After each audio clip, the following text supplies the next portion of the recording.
to share internet of your OnePlus Nord CE5, first of all, you will have to just enter for settings and use the portable hotspot. So over here, we have to navigate for the connection and the sharing and go into personal hotspot. Over here, before you turn on your hotspot, you can change its name or password by clicking over here. Below you can also find some other settings, but if you are not advanced user, I wouldn't recommend you to change them. So go back if you make your changes. Over here you can check how many devices are connected. You can change connection limit of devices.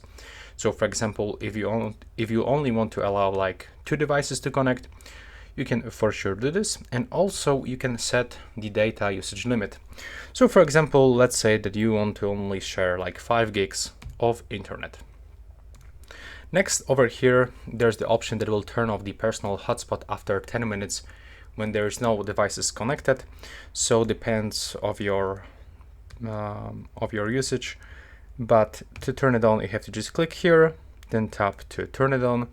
And right now, as you can see, you can click over here, input your screen password, and you can allow someone to connect by scanning this QR code, by inputting password, or by using quick share.